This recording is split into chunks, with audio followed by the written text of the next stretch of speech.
Good evening. Thank you for making it down here this evening for the final session of the Oxford Energy Network seminars for this Trinity term. Now, throughout the term, we've been speaking about the future of the energy system. And tonight, this evening, this is still bright outside, we're going to have sort of a panel session to talk about what we think the future of the energy system will look like. But before we go to the future, let's have a brief blast from the past. And we have Tina Fawcett, the coordinator of the Oxford Energy Network, joining us virtually today to just give a recap of all we've discussed. After Tina's talk, we then get to the panel session. Once more, thank you for coming. This is going to be interesting. Great. Thanks very much, everybody. Hope you will let me know if the sound is not okay. And thanks very much to Tamu Omin for standing in and chairing this session, as I can't be here in person. I thought it would be helpful just to do a very, very quick summary of what we've heard so far this term about the future of energy. Next slide, please.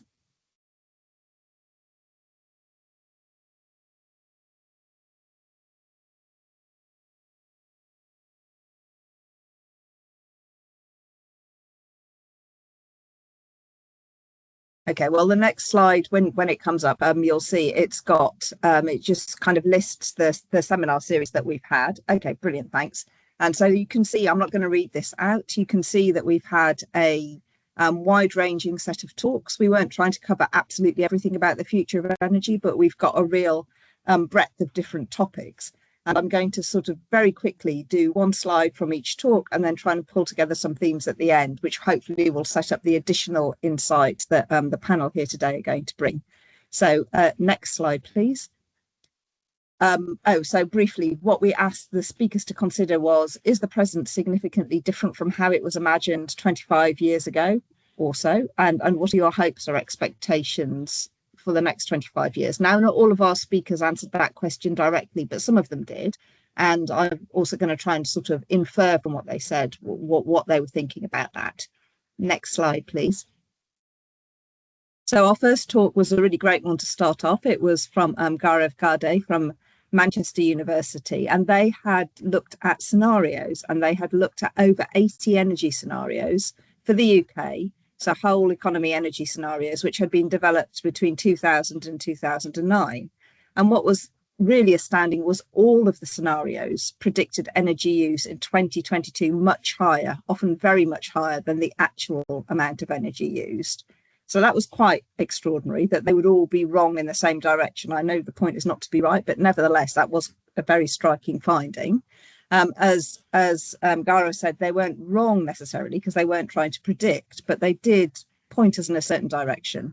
And they were quite narrow because they all imagined much more energy consumption than we ended up with. And in his talk, he went into the reasons why this emerged from the types of people that do the modelling, the type of modelling technologies that we use, and the political outlooks that we have. And so, yes, the future has been very different from what we imagined 20 years ago. And if we want to do better in future, we could, in our scenarios, we need to look at broader institutions. We need to look at demand side change as well as focusing on the supply side. We need more methodological pluralism, and we need to include people in the process of thinking about the future. Next slide, please.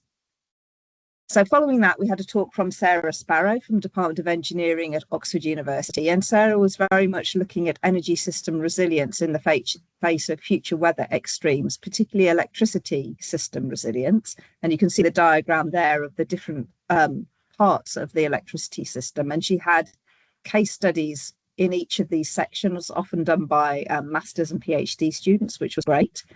And the conclusion there, I mean, obviously the future is different from how we imagined, given what's happening with the climate. And in terms of future facing conclusions, she suggested, first of all, we need to do more to enhance resilience. And secondly, the sort of science of extreme event attribution, which Sarah and her colleagues are involved with, can really help target our effort in the best places. So that's a sort of future facing research that needs to happen. Next slide, please. Our third talk, we had Anders Ho from the Oxford Institute for Energy Studies. And he's a sort of China expert, has lived in China for, I think, about 12 years, working with the government there and various bodies on thinking about how is it that China has been so incredibly successful on dominating clean energy manufacturing, whether that's wind turbines, batteries, solar PV, electric vehicles. And he gave a really interesting talk thinking about China's technology innovation system. And there was a lot of detail in the talk, and I can't really do it full justice. But I think, two of the key things he pulled out was that this is about manufacturing. It's about tacit knowledge. It's about learning by doing. It's not about pure scientific innovation. That's not where China's edge has come from. It's a lot, sort of a cluster of things that have got them to be where they are today. And you can see there in the slide some features of the innovation system. And at the end, he sort of looked forward and said, well, in a positive scenario, China's strategies could help the world's green energy transition because they can be transferred to other countries. It's not necessarily unique to China.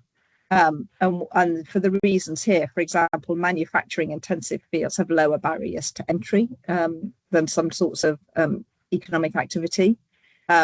Tacit knowledge sharing and learning by doing are difficult, but they're easier to transfer and generate than new IP. So you don't have to invent anything new. And Chinese companies are already establishing technology clusters outside of China. So using that kind of industrial district type geography that has been part of the route to their success. So that was a very positive look forward. So something we can learn from China. We don't just have to fear their dominance, if you like. Okay, next slide, please. Our next speaker was Pramod Kargonekar, who was visiting from the University of California, Irvine, and he was very much looking at the US situation around AI data center growth and the challenges and opportunities, particularly when he was thinking about electric power systems in the US, which are a bit different from the UK in terms of their interconnectedness and all of that. And again, he sort of gave a lot of very rich detail about how things are developing in the US and where the sources of uncertainty about the future are.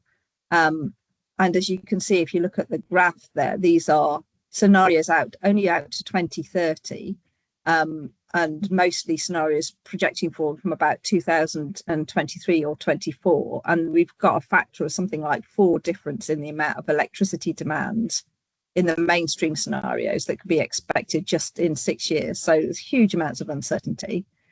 But I think his positive thinking was, well, this demand for electricity could help drive a transformation of the US power grid, which we need anyway, as part of electrification to reduce carbon emissions.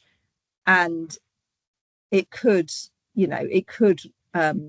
create new incentives for having more flexible operation, better operation of power grids and systems, and more expertise in that area would be helpful. So he was, although there's a lot of risks and people are starting to protest against data centers in some areas in the US, he thought done right, it could be, and if the growth isn't too at the extreme end of these scenarios, it could be an opportunity for a better electricity grid that meets people's needs.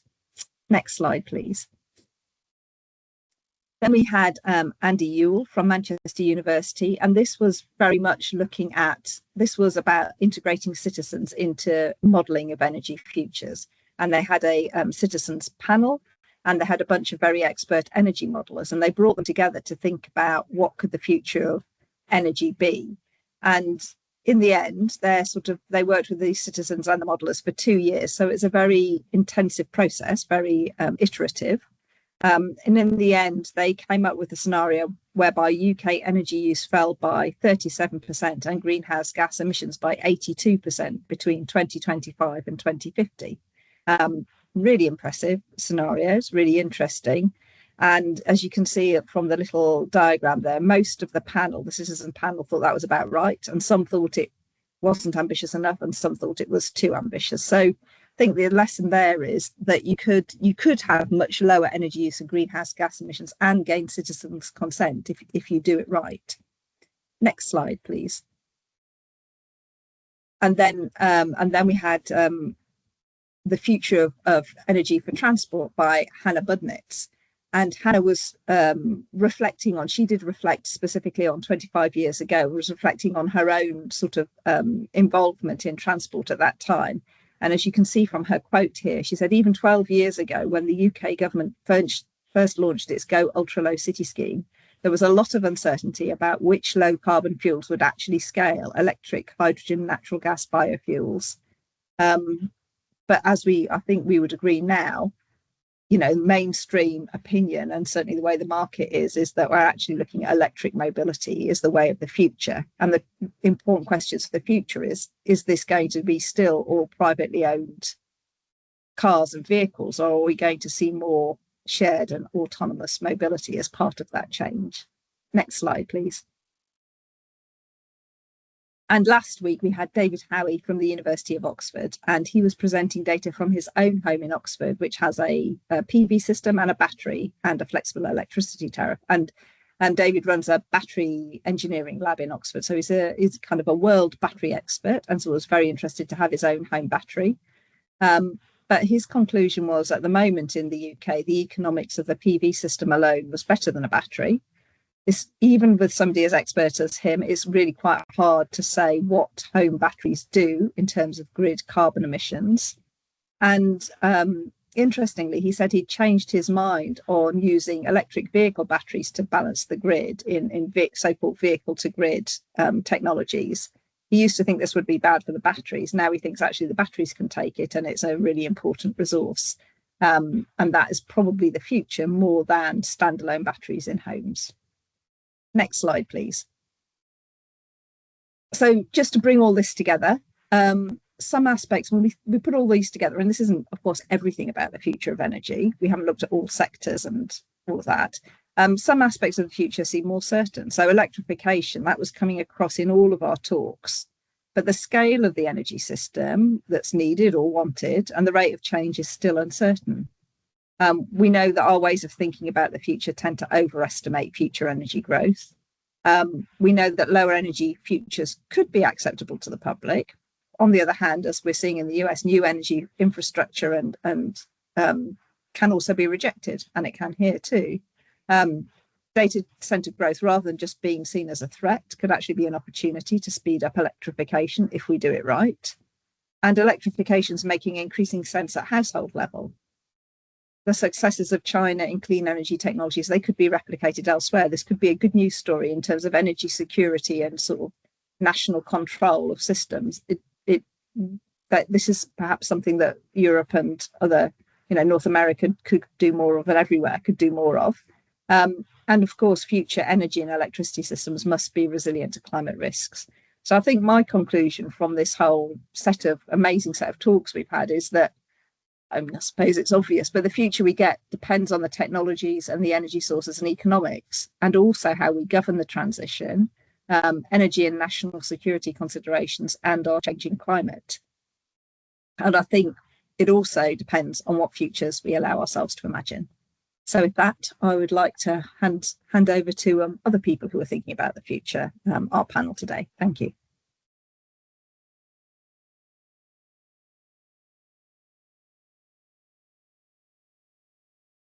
Thank you very much, Tina.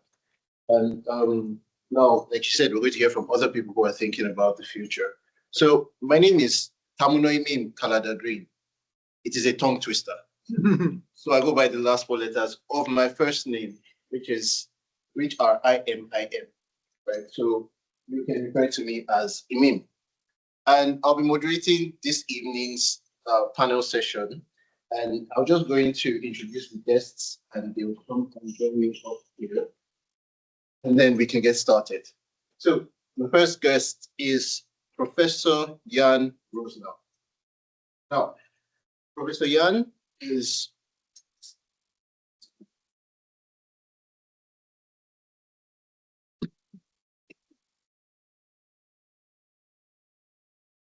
thank you for your patience. So Jan Rosnell is a professor of energy and climate policy, and he leads the energy program at the Environmental Change Institute. He is a Jackson Senior Research Fellow at Oriel College. He works on energy efficiency, electrification, heat pumps, and climate policy. His research has briefed parliaments and energy ministers across Europe, and he is one of the most widely read voices on the energy transition. Fittingly, he did his PhD here at Oxford and spent 20 years working outside academia, returning just last year to lead the program at the Environmental Change Institute. Please, Professor Yan, come join me up here.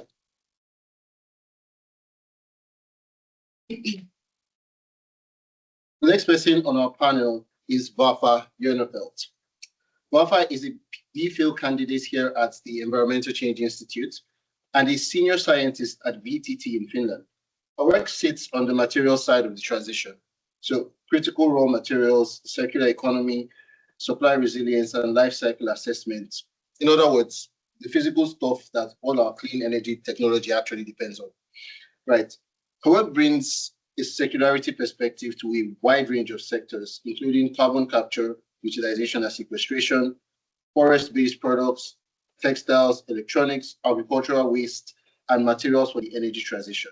She's contributed to several vision and roadmap projects on the circular economy. Vafa, please come join us here. All right. So we just have two rules to sort of guide the session. The first one is I'm going to start by asking the panel questions and they will answer. And then after that, we go to you, the audience. And when it's time for the audience, please either raise your hand. For those of us online, just drop your questions in the chat.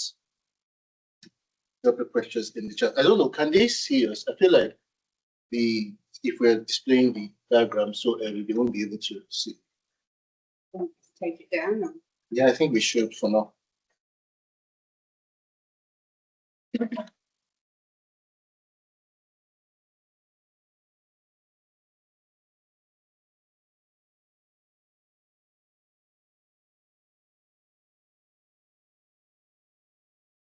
I just want to be sure that people online see the full video. Anyway, so Tina has just walked us through how this series has imagined the energy system of the future. And I want to ask you, Jan, take us back to around the period where you were doing your MSc or PhD, some 20, 25 years ago. That long?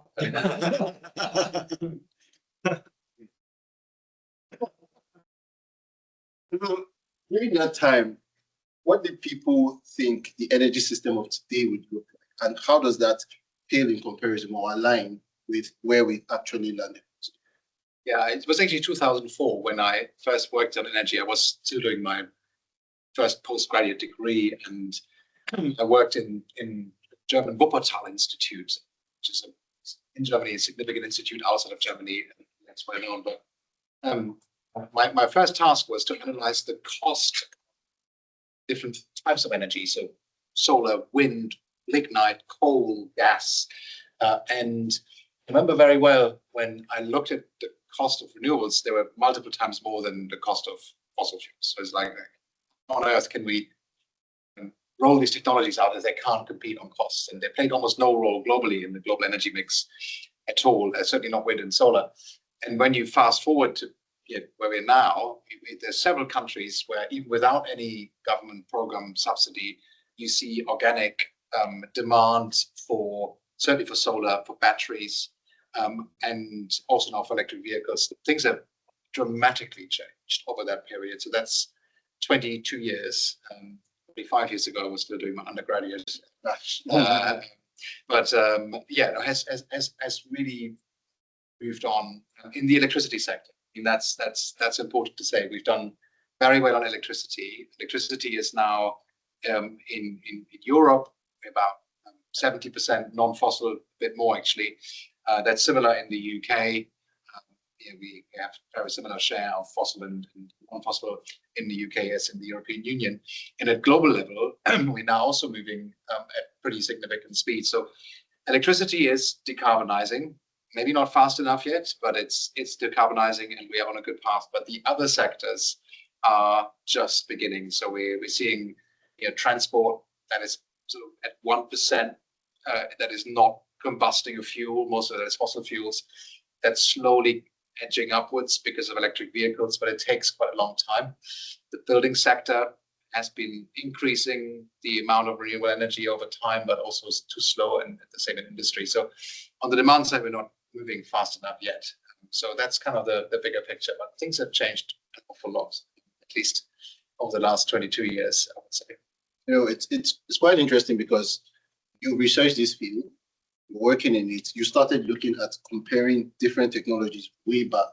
But now I want to ask Rafa, like thinking towards the future. Nowadays, more companies are spending more on AI tokens than R&D. But in terms of R&D budgets, research and development budgets, what are the technologies or the areas of energy that you're most excited about and you think we should probably invest in looking into the future? I'm going to take a few steps backwards to just paint a kind of framing and picture of. So when we look at the economy that we have today, and if you look at the economic growth, so the economic growth has been going in line with the tapping into the materials throughout history since industrialization. And the emissions have been also correlating quite strongly. So we have this nexus of material use, emissions, and also economic growth. And when we're now looking into the use of or the energy transition and these cleaner technologies that we have in place for the energy transition that are meant to be and are emission-free directly and indirectly, they require quite a lot of materials that we need that have still social and environmental impacts. And when we look into, well, there was a positive news to think that we sometimes imagine our future requiring more energy, but still the scenarios tell us that when we move towards 2040, 2050, our world is going to be needing much more energy. And if we try to cover down this energy, kind of detached from the use of fossil resources, and then going more into this use of these cleaner technologies, what we see is that energy transition is now becoming more material transition. So we're still not free from the use of resources. This is a different type of a problem where we have been burning and still burning fossil fuels. It's gone. With these assets, with the renewable technologies, we do invest those, deploy those technologies, and they're in place for longer periods of time. I think in human lifespan, we think those are long times when we talk about 10 to 30 years of kind of use of technology. In environmental impact bits, it's not a long time. Also because this is thought about in terms of CO2, but when we look at other impact categories, it's not as simple. So energy transition does have impacts that we need to look at to a wider perspective from an environmental impact point of view. But again, we know that we do need to increase wind, we need to increase solar, we need hydrogen electrolysis for applications where we cannot use direct electrification. We have geo, hydro, but what is really important to think right now in terms of investments in R&D, in academic side, but also industry, if we split it now into the phase of what we have right now, what we can deploy, which is closer to commercialization. Obviously, we need to deploy more of these technologies. But at the same time, in academia, I think was very, very important to pay attention to this foundational research bit and pay quite a lot of focus on substituting these technologies and making us less dependent on using these critical assets, because we do already know that they're problematic. Some might come say that, well, you know, there are reservoirs we can tap into. What about we go ahead, make this transition happen with the reservoirs that we have, so that we have enough capacity for generating this renewable energy. So let's not make it a problem. Then, yes, that could be possible, but I don't know how well we can do this transition sustainably and just way. That becomes a problem because mining and tapping into the resources have big issues again with not only actually social and environmental point of view, but also taking reservoirs into use is not a simple thing. It can take up 2 decades to tap into reservoirs and start using. So we have a problem timing wise into how we take these technologies into use, make the kind of climate goals to meet the climate goals that we have, but at the same time increasing this reducing the emissions, meeting the climate goals that we have, but also making this in a sustainable and just way. I'm going to take a look at my very quickly into my notes, that if I had any other points I want to point out at this point. Yeah, I think the traditional technologies are very important, as we know that climate change takes quite a long time for bringing it to pilot scale, but from pilot scale to commercialized scale. So I think this is where we should definitely pay attention. And the way to do this, I think, is going outside the box. As we know, human thinking and creativeness, unfortunately, there's really great research behind this, that if it's given to the experts who are in the field to tackle this, we tend to kind of try to build on top of what we have, which is necessary to a certain level. But we need to kind of try to find ways to break out from this and try to find other ways on how is it that we take a look at this problem completely different ways. And one of the things that's been utilized in Finland, it's something very can sound simple, but it's yielded in really great outcomes. So it's a country of hackathons. So hackathons have been organized in high schools and in places where we don't have this stagnated thinking or fixed thinking on how to solve these problems, to looking into kind of how to solve the energy transition problem. And I think that has yielded in solutions that have not been thought of before.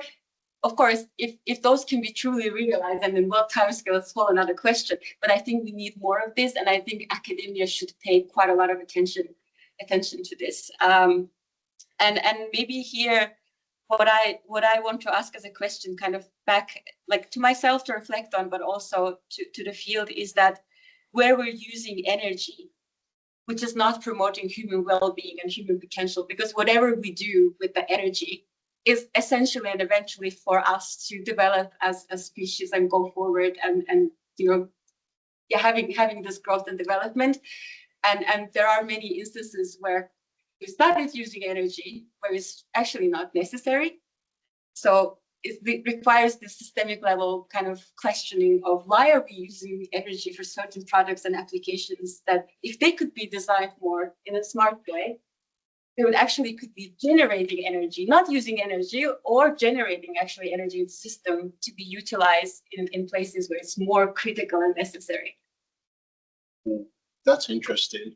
That's interesting. And I think I like the point where you spoke about hackathons, because it's inviting the public into something a bit technical. It's inviting people, anybody that's interested, come have a hackathon.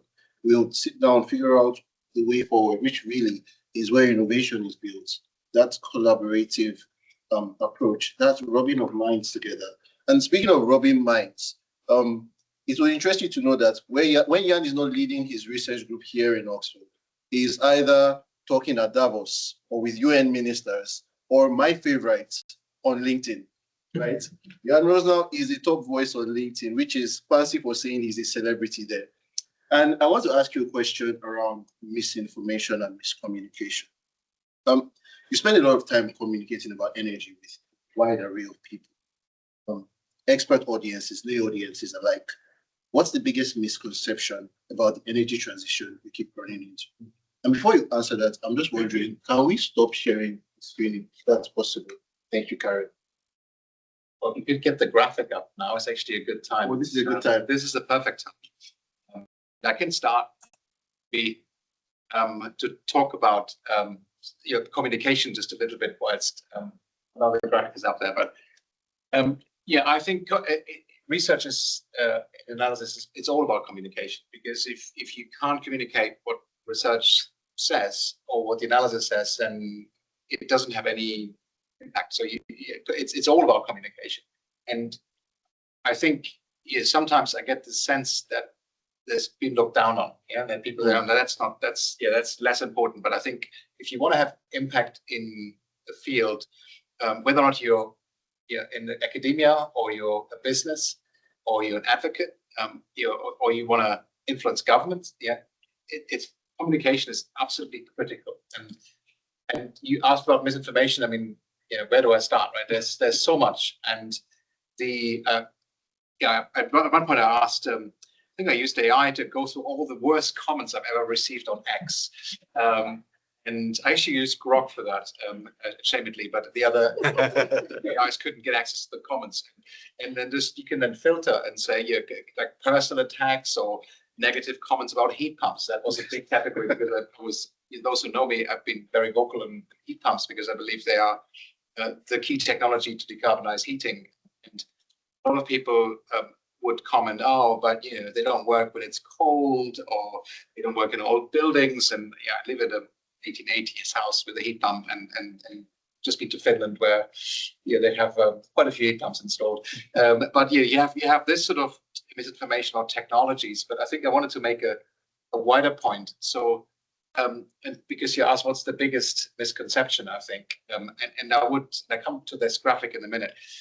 So when you a common feature on this is on social media is when people want to demonstrate why the energy transition is too difficult, will not happen, it's not happening, is they show you how global energy consumption keeps on rising, fossil fuels rising, and then on top you have a small chunk renewables, and then they will say, well, look at this, it's not an energy transition, it's an energy addition.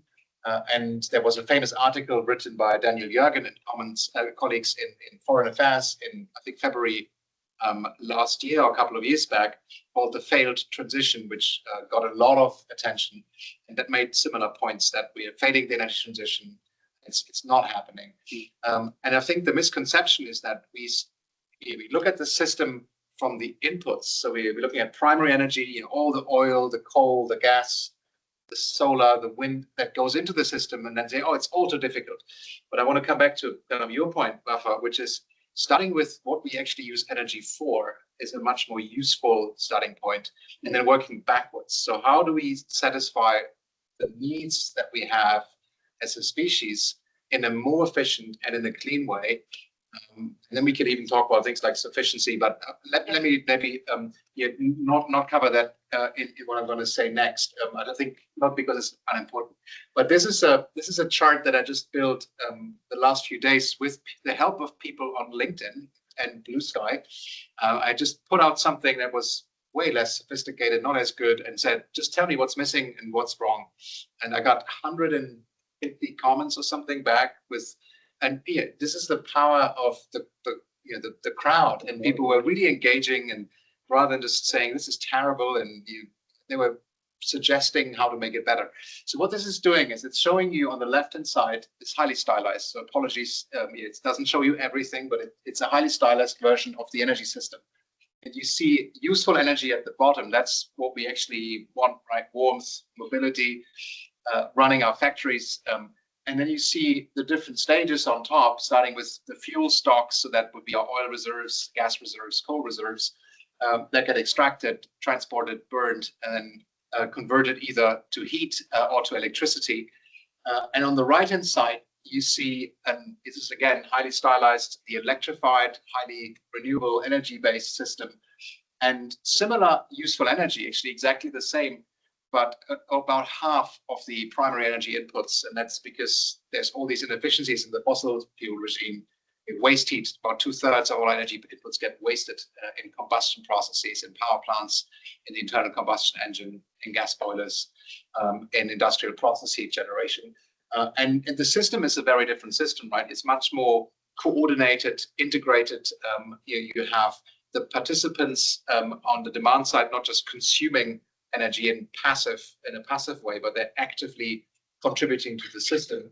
You mentioned, I think it was Tina who mentioned vehicle to grid, and Dave Howie's talk here last week.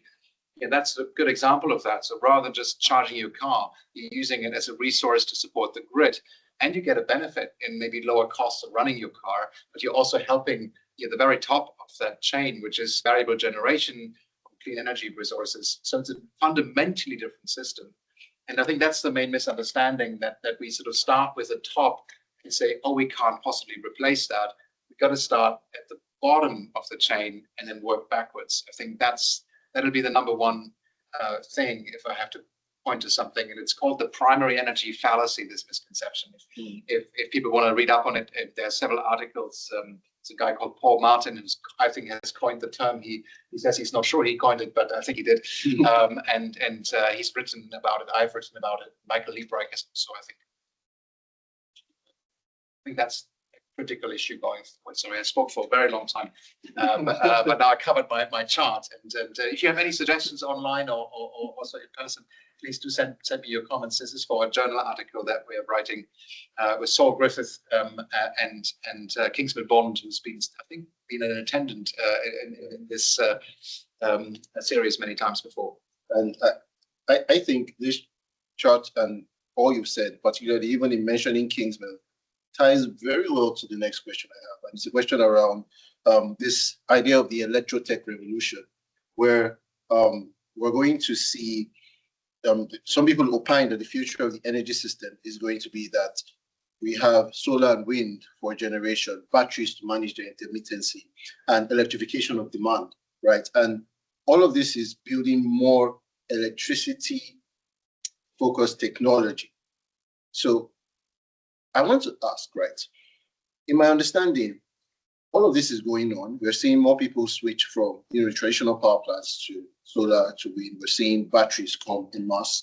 And we're also seeing interesting growth in loads like data centers, right, because of the demand for digitalization. All of this places pressure on materials. All of this will mean there's going to be a bit more extraction, right? And I want to ask Vafa, how do we prepare for the, I call this sheer volume of e-waste that's going to come out of this sort of electrotech revolution? Yeah, if I may, before tackling that, something that I would like to add to your points. This is also, I think it's very useful to think that the set of useful energy that we need for kind of, if start from the foundation going upwards towards what are the critical use and then expand on that, that also ties quite heavily to the resilience and risk question, because the assets that we need for the energy transition, there are competing uses also in other sectors. And they're equally as important, such as health, for instance, for medical devices. So we do need to, as a society and communities globally, think about that. What are those first-hand sectors and applications? I don't know. You are most certainly more knowledgeable on who should be leading this conversation on how do we decide about going on what those critical sectors and applications are. But there is certainly necessity for this, because yes, we have the free market. We can go ahead and use it in all sorts of places. But the demand that we have, meeting that demand, for instance, through my field of work, through circular economy, we already know that that's not going to be possible. We are not capable of recirculating materials at a speed that are required to meet the demand that we need to deploy continuously with going towards 2050. And if I now come back to the second question that you asked, so there is a big problem. We are already generating quite a lot of waste in all sectors with all materials. So the way our economy has worked so far has been that we have taken the materials that are necessary, so we extract it, produce things out of them, and then at the end of life, when we're done with the asset, we've been disposing them. And that disposal has been in form of landfilling or getting energy, embodied energy from those materials, and then being happy with ourselves. Luckily, we know that that model is unsustainable. We cannot go forward with that model. That we need to make our model or economy more circular. But currently, if I'm not mistaken, I think the figure is surprisingly been going down. From I think that the circular economy is, I think it's a Dutch company released figures. In 2018, at that point, global economy was somewhat 9.6% circular. I think now it's less than 9%. So we have a lot to do with the recirculation, mastering recirculation of materials. And I think that then comes back and ties to human species. We need to solve that bit. Without it, becoming sustainable is not possible. With CO2, as I get it, okay, we can meet this. We have CCUS technologies, we can capture it, not a completely problematic area that also requires a clean hydrogen, that also requires clean energy to be able to capture actually CO2. But we have spectrum of other impact categories, environmental impact categories, we're not able to solve. So we need to find ways to reduce the use of primary materials. One of the most important things is that starting from yesterday, start designing products and technologies in a way that they can be dismantled, that we can extract the resources that are in those materials. And the higher the percentage going towards 100%, the better. And what happens right now, and I'm going to focus now for the sake of conversation to renewable energy technologies, with certain ones such as wind, in theory, we can recycle 80 to 90%. We're not doing that. What in theory is possible is also not happening necessarily. With solar, because we have different sorts of technologies, it differs. We could be doing much better, but technologies that themselves are more challenging. So practically detaching and extracting valuable materials from those are more challenging than wind. Then we're going for electrolysis. The capacity is still not that big, but can become a problem if we. So with electrolysis, for instance, we have opportunity now since we're deploying and they're newer in terms of how much we've deployed and installed to start kind of having them in a way that they can be dismantled easier at the end of life. We're not there. No, we're not nearly there.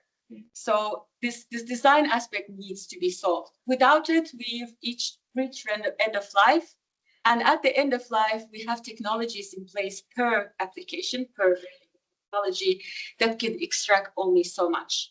And these technologies can be divided into from materials point of view, two groups. We have bulk materials that are considered strategic materials because they are necessary in production of these technologies. And within those, we have critical materials that are used in much smaller quantities, but they are scarce, so that they're a problem. Right now, we're able to save quite a bit of bulk materials, for instance, from decommissioned wind power, but with solar, with batteries, we need to do a lot of work still.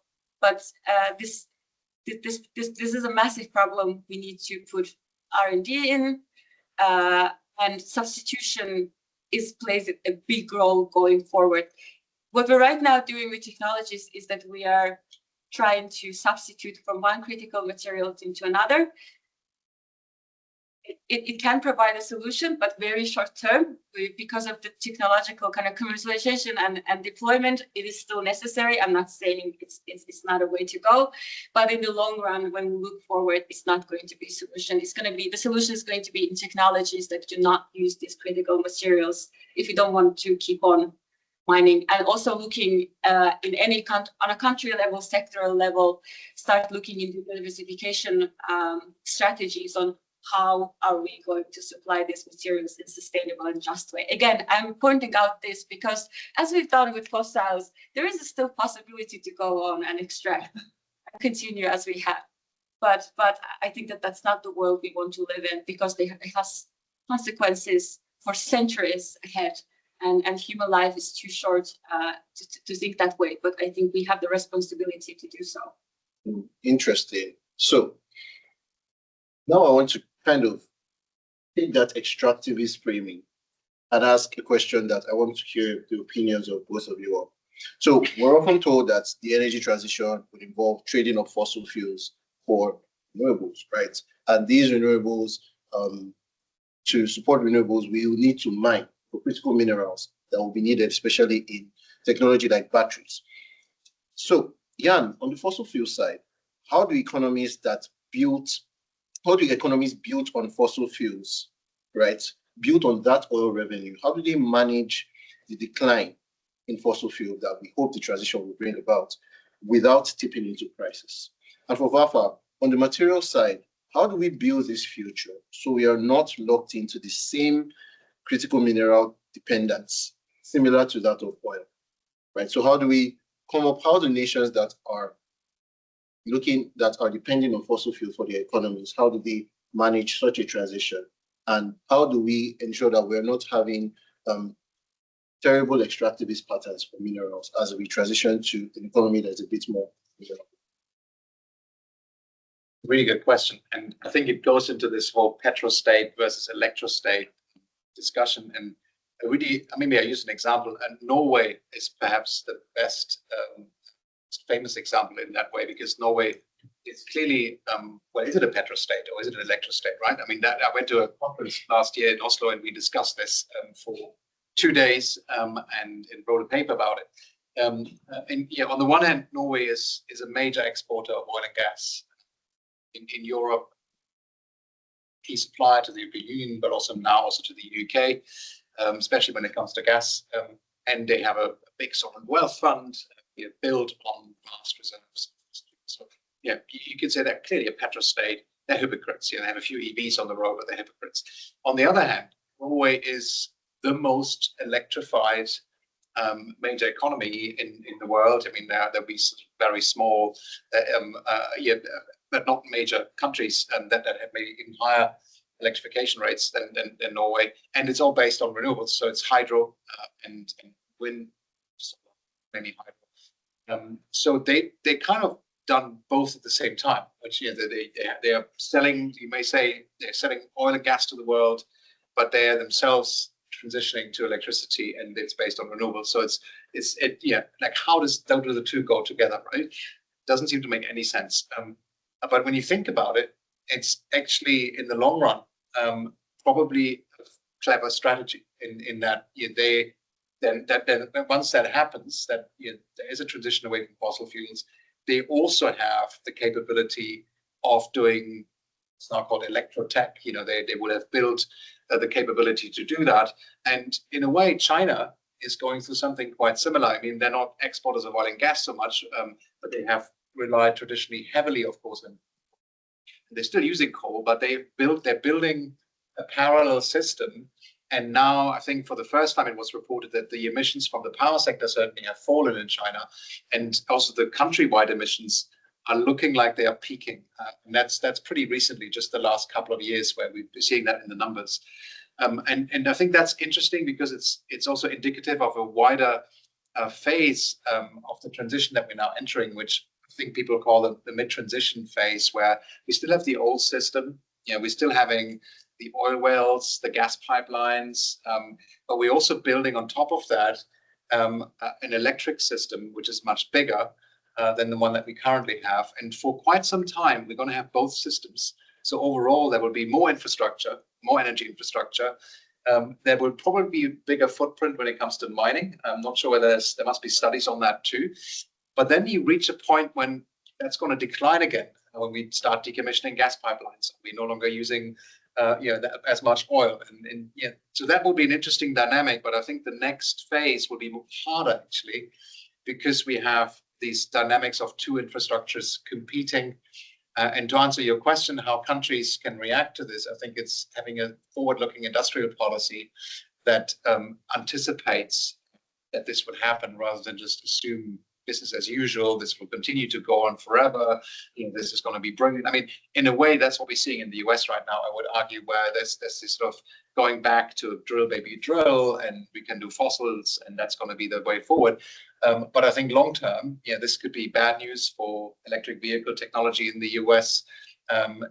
Renewable energy capabilities will increase elsewhere, maybe not so fast in the US, and so forth. So I think strategically, you probably need to keep your eye on the long-term trajectory rather than think about it in a very short-term way. Whether that's a sufficiently robust answer to what is a very difficult question. There's no easy way if you're always dependent on selling fossil fuels to the world. This is a really hard thing to do for a country, but it certainly is possible, as Norway is, I think, indicating, at least to some extent. And on the material side, on the mineral side of that, Vafa, what are we thinking? Does this spell doom and gloom for minerals, or is there hope? I think the key word is independence. So what we're trying to create with fossil fuels, the independence, reducing the dependency. We want to be doing that also with any assets that we're going to be using for any cleaner technology that we're deploying. Within the transition phase, we already have technologies at place that are utilizing these critical materials. So in this mid phase, we need to be looking into, as I mentioned, diversification strategies that make sure that we do this as sustainably as possible, but also increase the resilience. And one of the interesting things when I was looking into, we just quite recently finished the project looking into energy safety and security of Finland and coming up with a roadmap what technologies we're going to be going forward. And within that work, I had a pleasure with colleagues to look into the material side of it, that what are the material demands and how we're going to be covering those. So we do know that, and of course, the energy use of Finland on global scale is small, but the same principles can be applied globally anywhere, is that we can't really meet the material demand by just recirculating. We do know that at the same time, we're going to be needing primary. Substitution is going to be, again, as mentioned, another big thing that we need to be looking into, but again, requires a lot of R&D investment, very focused to get there. And what we're doing, I think one of the interesting points that I noticed, that when we think about the resilience and reduction of risks through a kind of access and acquisition of these critical materials, is that what we're doing right now, for instance, in Europe, is that we are well aware of the deployed capacity. So we know how much assets are critical assets and strategic assets are tied in this, attached to this deployed capacity, and when they're going to be reaching their end of life. So what's the potential for materials to be reutilized again? But what we're doing is that the amount that is reaching at larger extent, reaching the end of life, we are choosing to export those assets. And then what happens that those are being recycled elsewhere, then entering for materials, for instance, like aluminium or steel and copper, the global market, making us dependent again to purchasing those assets potentially from parties that can be geopolitically risky. So this is something to think about in terms of kind of dependency, because if we want to make sure that we are making this transition happening, but also making it a just transition and sustainable one, these sort of questions that also need to be tackled. Why is it that we have a lot of different reasons for why it's the volume, it's the capacity, it's because we have not invested in these technologies. But the way things have been previously, maybe we should now not state that that's how it's been, but now start looking into how we're going to be doing them differently. And again, this ties to the sectors, certain sectors commonly deciding that, okay, these are certain sectors, even if this does not make sense from X, Y, Z reasons, but we need to make sure that we have access to certain percentage of it, because this is going to make sure that we're going to be making this transition possible sustainably and in justice way, and altogether possible in any scenario, under any scenario. So that's a brilliant point of view. I'm particularly interested in hearing the response to that question, because we don't want to risk repeating patterns and not learning from mistakes. Now, over to you, the amazing audience that has sat through this interesting discussion. Is there anything you'd like to ask Wafa and Jan about the energy transition? Yes, please. Yeah, the primary energy balance is a key one that people get wrong. But do you think also the fact that people look at stock rather than the rate of change of stock? Because as you said, even though it's wrong to say it's 80-20 because that's primary, I don't know what it is in useful energy. It's maybe 50, whatever, or 60, 40. But it's the rate of change. I mean, if you actually then look how fast are renewables changing 1 year compared to what's happening in fossil, then you actually get the feeling, oh, things are happening. Would you agree?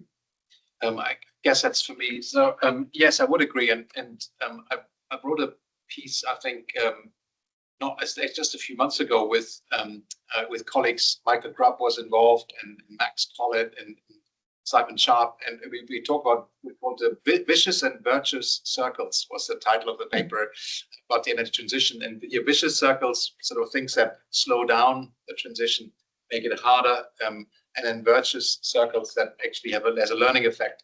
There are many examples of that where I may use the most obvious one, which is batteries and electric vehicles and the deployment of solar. So they're all interlinked here because electric vehicles were scaled, battery technology was invested and became cheaper. Once it became cheaper, it was also then used for grid scale storage, which in turn enables more integration of solar, which was previously maybe curtailed more. And it brings that, so you have all these knock-on effects. And what we say in the paper is basically that these learning effects have been underestimated in most models. And you see that in the International Energy Agency's forecasts and projections for solar. I mean, you've probably all seen the charts where every year the IEA has projected fairly, not steady state, but fairly modest uptake over time of solar. Then you have the actual deployment of solar, which is like exponential growth. And every year, they change the forecast. That's been covered many times in social media, but also in academic research.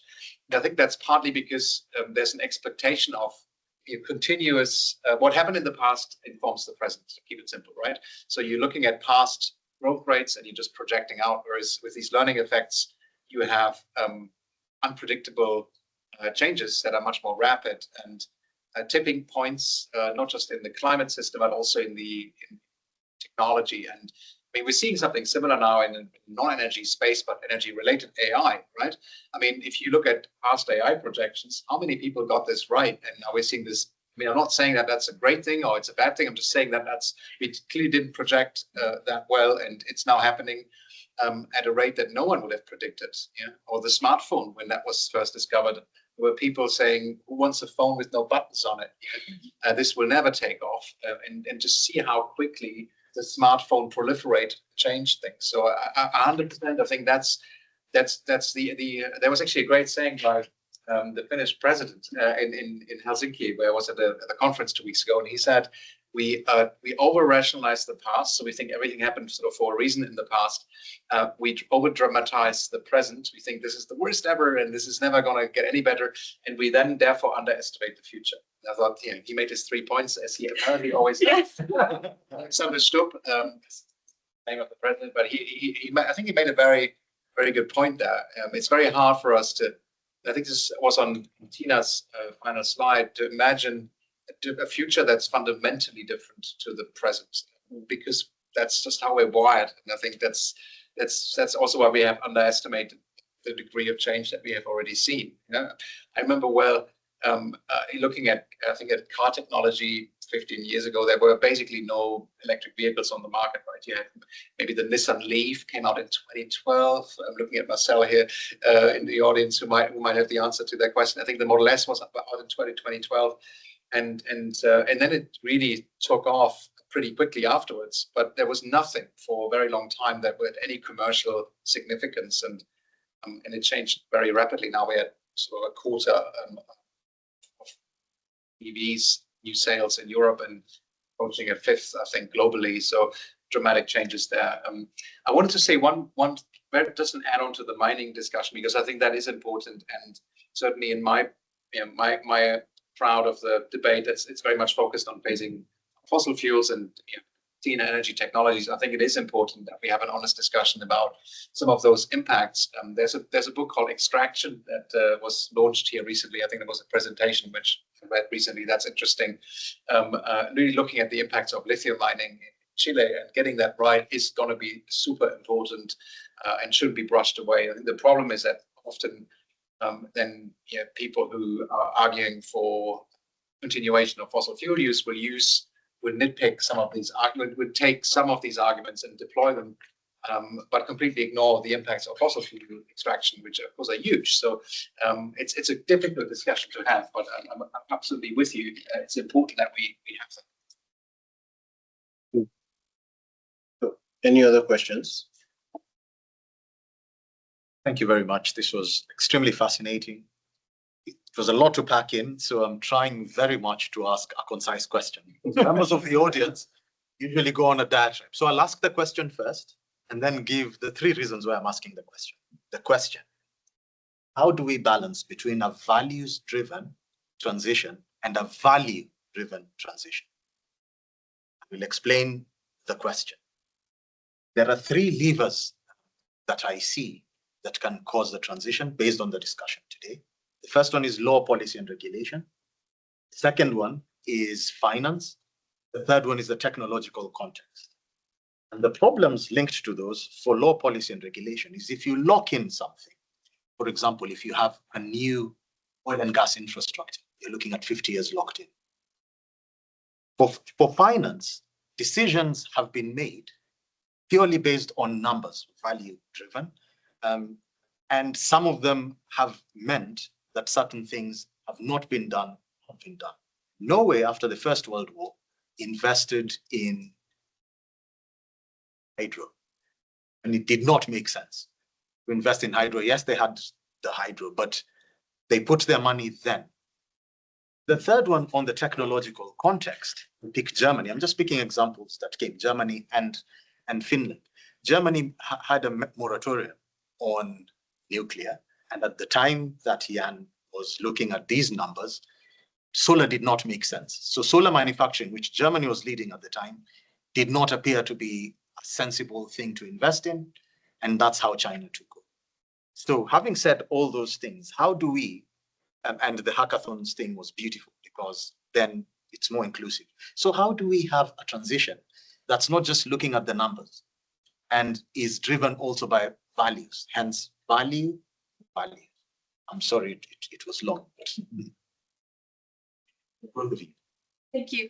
Yes, I actually been reflecting and trying to think of this, that the way I see the risk I see it when we're the community or the experts in communities and organizations and any forums where that are thought to be the ones that are going to solve these problems. I think that I touched upon that I am scared with my own thinking that will I be locked into a type of thinking that only produces certain outcomes, and for that I have made a master plan on poking into my thinking that makes sure that I'm hoping at least that my efforts pay off so that I can think of in most diverse ways as possible. And for this, the way I see this is that truly multidisciplinary research is something that can help us kind of breaking through from the problem of just building on top of what we have and not being able to visually. I think this was brilliant that we talked about exponential growth, and it's very hard for human mind to think in an exponential terms. And visioning, even for our experts, having run vision works and then translating that vision into roadmaps and strategy, for our experts, it's a very, very challenging task. You need to be able to strip people. They have this brilliant expertise, everything that possibly is needed for that they have the insights actually, but you need to be able to strip it down and then make them things in terms where the thinking is limitless to be able to picture a completely different type of future. And I think this is something that can become a problem, that we do too much building on top of what we have, which then is very predictable future. That's how I think that's we don't sometimes see in the present the way kind of out of this problem. I don't know if this directly answers your question, but I think that's also one of the things that makes me happy when I look at the calls, for instance, Horizon calls, any ones that are big in funding, that they started including a little bit of more in true interdisciplinary approach to these problems, because these are problems at a scale that cannot be solved by just one discipline. But maybe I leave it here, and my answer may have not been consistent or coherent, but yeah, it's a good question, really good question. And maybe just to add to what Rafa said, I think often when you look in the past, what's really driven change is not necessarily that it was economic was the rational thing to do, but it was someone who had a vision to change the world, and they pursued it and they succeeded against all odds. And then you look back and yeah, of course that makes sense. But yeah, a lot of things don't make sense and they fail, but then some of these succeed, and we just believe, yeah, of course they succeeded because it was the right thing to do. It was logical, but it's often not that clear at the time when people advocate for change or have a solution or come up with innovation. So I think we underestimate the role of people, perhaps also in the strength, even individuals, but even more so, I think the power of a group of people working towards something within that. And I mean, to go back to your example, right? Solar in Germany made economically little sense.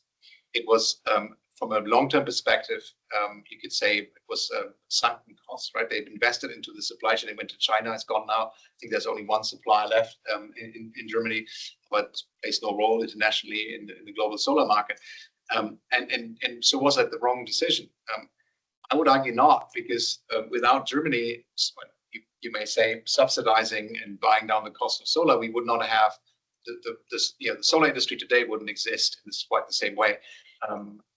That's a hypothesis. I'm sure somebody has tested that. I would imagine they played a key role 30 years ago in kickstarting the solar industry, but what they did, and there were visionaries that had this vision of solar could provide a large share of our energy. People like Hermann Scher in Germany, for example, became a member of parliament later on.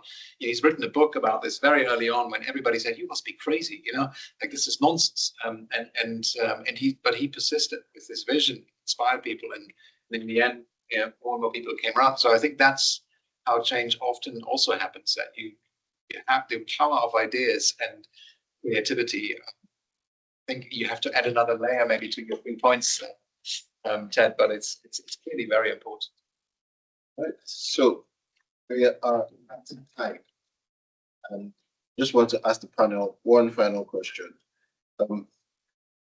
What's one thing in the present we might be, this present that we might be, what did you say the president said it was over dramatized, something that we are dramatic about the present. In this present that many people are dramatic about, what's one thing in energy that gives you a disproportionate amount of to hear that and let that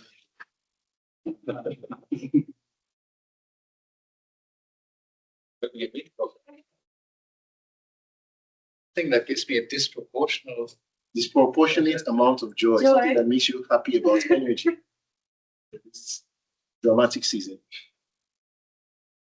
I think it's probably seeing how good ideas they're meant to meet a lot of opposition to begin with, but if they're good ideas, they survive, and they find more and more people buy into them. I think that I've seen that many times in the energy space. So I think that gives me the hope that we can do a lot better than what we do today. And yeah, I'm generally optimistic. Yeah, I'm gonna join you in this. I'm also I'm a realist, but I'm also, when it comes to the transition, I'm an optimist. I think that our species has the capacity and capability to make this happen. And what brings me quite a bit of joy is obviously, of course, being in a hub like this, you meet people who have genuine interest in providing solutions to this problems. But something I touched upon, something that makes me very, very excited about, is seeing more and more systems thinking and truly multidisciplinary, interdisciplinary research. And by this, I don't only mean as this house is highly interdisciplinary, but we can see traditionally more of disciplines such as physics and maths and geography coming together. What I'm referring to more is in creating bigger change is combining, for instance, neuroscience with sustainability and geography and so ethics and just going beyond of what we've been doing. And I think that's where we can create quite a lot of value and novelty. So bringing all these minds together, and globally there are projects existing demonstrating this. So that makes me quite excited. All right. Thank you very much, panel. You've done an amazing job in taking us on a journey into what you believe the future of energy is like. If we could hear a round of applause. And so we've come to the close of this Oxford Energy Network seminar. Just a brief announcement. I want to encourage everybody that will be in Oxford and the environs to attend the Oxford Energy Day 2026. That's going to hold on the 17th of September at the Mathematical Institute. You're going to see people like Jan, people like Tina, people like all the other amazing professors at Oxford and invited guests that are going to deal with this subject of energy from a very interdisciplinary point of view. It's free. You're not paying for a ticket. So just register. If you Google it, Oxford Energy Day, just check on Google right now. You can register right now, right? And clear your calendar for September. So thank you very much, everyone, for attending.